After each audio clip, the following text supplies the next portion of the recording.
Bueno, vamos a demostrar un corolario, ¿vale? Corolario. Y este corolario se demuestra con el teorema del video pasado. Este corolario simplemente habla de cómo son las discontinuidades en una función integral, ¿no? Entonces, sea f, que va de R, un subconjunto de Rn a R, integrable sobre R,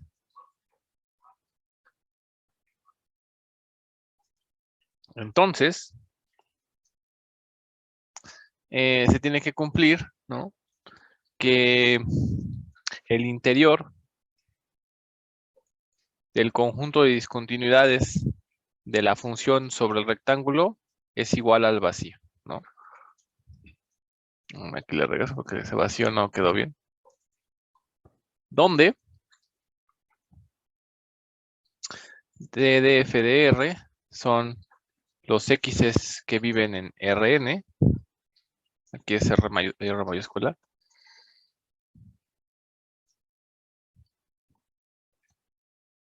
tal es que f es discontinua en X. De hecho, aquí no es Rn, aquí es R, ¿vale? O sea, los puntos del rectángulo en donde la función es discontinua, ¿vale? Entonces, ¿qué hago? Bueno, tengo una función de Rn a R. Me fijo en los puntos en donde la función es discontinua, los meto en una bolsita. Si ese conjunto resulta que tiene interior vacío, si ese conjunto, me fijo cómo es, ¿no? Entonces puede que tenga interior vacío o que tenga interior diferente del vacío. Entonces, si es muy gordo, o sea, si tiene un interior distinto del vacío, entonces ya la función ya no puede ser integrable, ¿sale?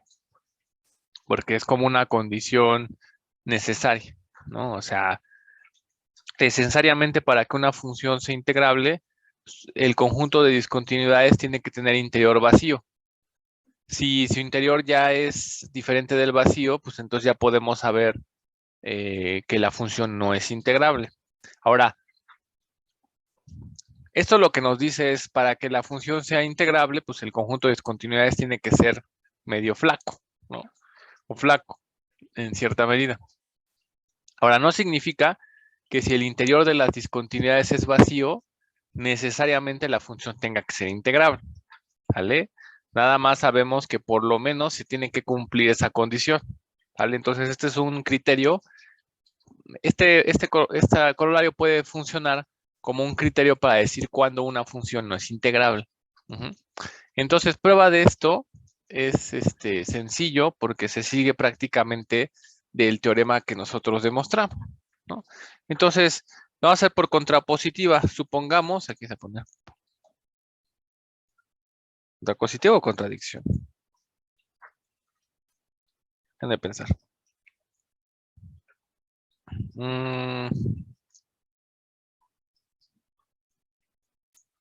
Déjenme pensar así por contrapositivo o por contradicción. Por contradicción lo vamos a hacer, ¿vale? Entonces aquí, por contradicción.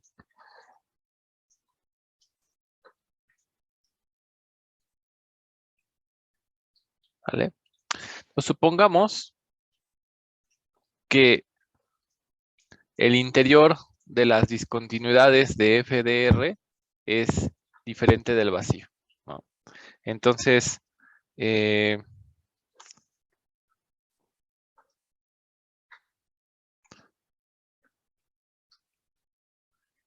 bueno, pues entonces, este conjunto, o sea, a ver, ¿cómo les puedo decir? Este conjunto, el interior de las discontinuidades, si es no vacío, entonces, ¿cómo les podría decir?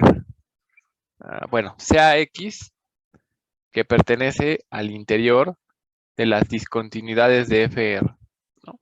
Entonces esto implica que existe un epsilon mayor que 0, ¿no? Tal que X está en la bola de radio epsilon con centro en X y este se queda contenido en las discontinuidades de F de la función, ¿no? Pero ahora, si yo le puedo meter una bola, también le puedo meter un un rectángulo, ¿no? Entonces esto implica que existe un R' rectángulo tal que, si esto no les queda claro, tal que X pertenece al rectángulo, este se queda contenido en la bola de radio epsilon con centro en X, y esto se queda contenido en el conjunto de discontinuidades. Si esto no les queda claro, lo pueden intentar hacer, ¿no? Y si no pueden, me dicen y ya les ayudamos, ¿no? Entonces aquí me faltó un prima, que estaba hablando del R', y aquí me falta poner, pues que obviamente esto está contenido en el rectángulo, ¿no? ¿Sale? Entonces, como, como F es integrable, ¿no? Sobre R, esto también implica que F es integrable sobre R'. Que no sé por qué me imagino que eso ya lo han de haber visto en sus sesiones de ayudantías, pero pues si no, tampoco es muy complicado. Y eso ya habíamos dicho en otro video, ¿no? Que si eres integrable sobre un rectángulo, eres integrable sobre cualquier subrectángulo, ¿no? Entonces, por el teorema anterior, existe un X0 que pertenece a R', ¿no? De hecho, no solo R', ¿no? Sino el teorema te dice que existe un punto en el interior del rectángulo tal que F es continua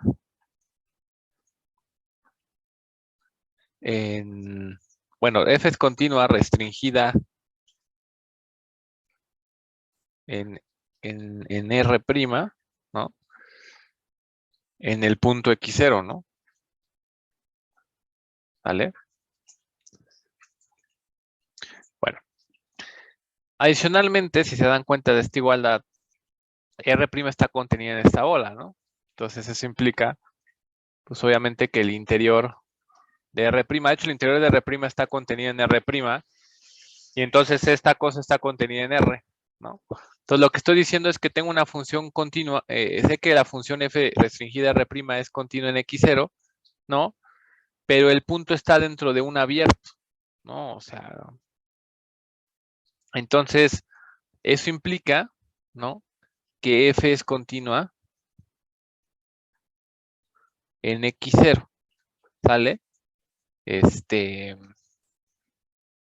Pero restringida a R, ¿sale?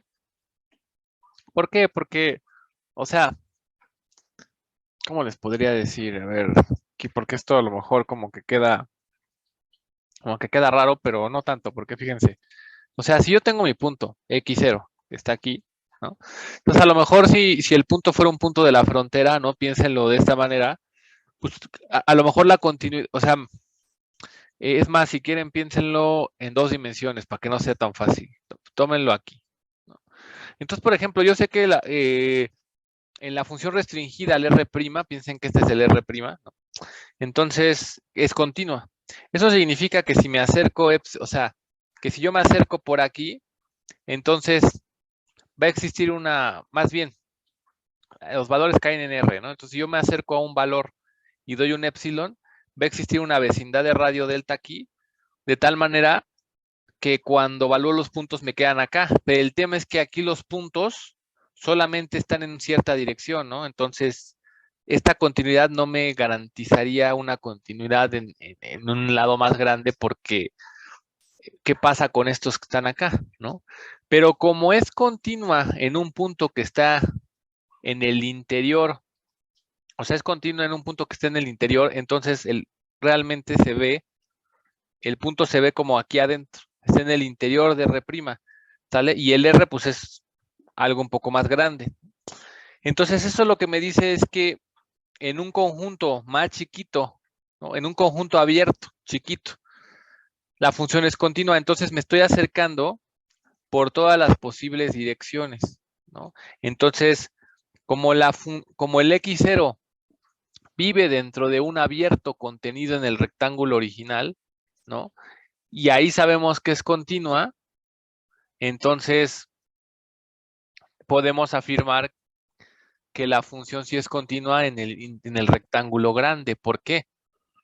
Porque este abierto que está aquí se queda contenida en el R, en el R' chiquita, ¿no? En el R', y ahí tenemos continuidad. O sea, eso quiere decir que si yo me tomo una vecindad de radio epsilon, ¿no? Alrededor del punto, entonces existe una, aquí lo que estamos diciendo es que existe una delta, ¿no? A lo mejor la delta es más grande, pero pues podemos homogenizar las deltas y entonces a partir de cierto momento, si yo me tomo la vecindad de radio delta, esta va a ir a caer acá, ¿no? Pero al momento de que queda aquí adentro, no tengo este problema que tengo aquí, ¿vale? Donde aquí pues sí se me están saliendo los puntos, y si el punto está como en la frontera, pues no puedo garantizar la continuidad, porque todos estos puntos de aquí, ¿qué onda? ¿No? Pero al momento que el punto sí está bien metido, estoy diciendo, bueno, alrededor de este punto en todas direcciones, pues existe un momento en el que sí estoy epsilon cerca de la función valuada en ese punto, ¿no? Entonces, al estar el punto metido en el interior del R', eso implica que la función también va a ser continua, pero ya en el rectángulo grande, ¿no? Si quieren, otra vez escriban eso, ¿no? Formalmente, no es difícil. Pero es importante que todas estas cosas que les explico así, las hagan para que si hay cualquier tipo de duda, pues la revisemos, ¿vale? Entonces, a final de cuentas, lo que estoy diciendo es que, eh, que la función es continua en x0, ¿no? En un punto del interior de R' que está contenida en R, y eso implica que f es continua en x0 restringida a R, ¿sale? Pero el x0, acuérdense que el x0, ¿dónde está? O sea, por otro lado, también el interior déjenme ponerla aquí, el interior del R' está contenida en las discontinuidades, ¿no? Por otro lado. Entonces, este punto x0 es un punto que pertenece a las discontinuidades de FR, lo cual implica que x0, y eso lo que significa es que f no es continua en x0, ¿vale? Entonces, pues eso es una contradicción, ¿no? Porque estamos diciendo que sí es continua en x0 y estamos diciendo por otro lado que la función no es continua en x0, ¿no? Y la contradicción vino de suponer que el interior era distinto del vacío, ¿no? Entonces eso termina la prueba de este corolario, ¿vale? Ahora, nada más voy a enunciar un teorema de propiedades, ¿no? Básicas de la integral. Y no lo voy a demostrar porque todas estas pruebas son análogas a las pruebas que se hicieron en cálculo 2, ¿sale? O sea, aquí va a tener dos funciones definidas en Rn a R, integrables sobre R.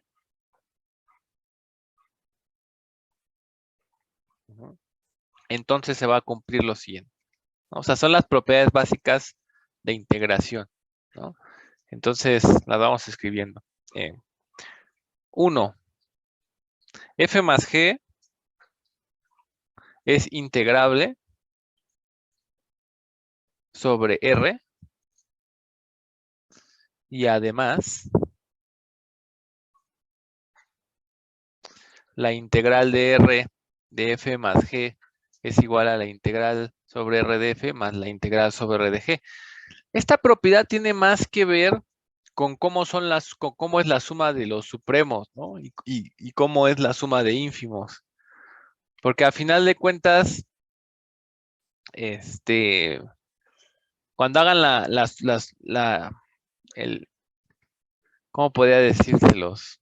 O sea, esta prueba tenía que ver como con acotar las sumas superiores, no sé, de F más G, acotarla y luego decir que entonces la integral inferior, como es el supremo, entonces es cota y todo eso. O sea, es como Tiene que ver más con propiedades de supremos, ínfimos, que realmente con que cambie drásticamente la demostración, ¿no? 2.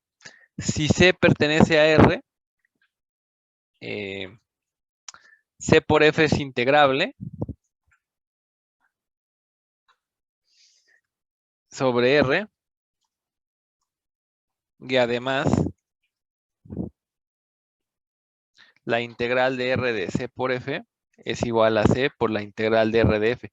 Lo mismo, ¿no? ¿Qué pasa cuando al supremo y a los ínfimos los multiplico por constantes, ¿no?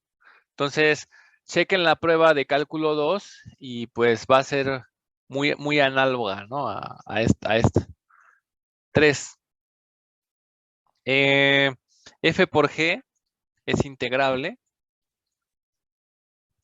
sobre R, ¿vale?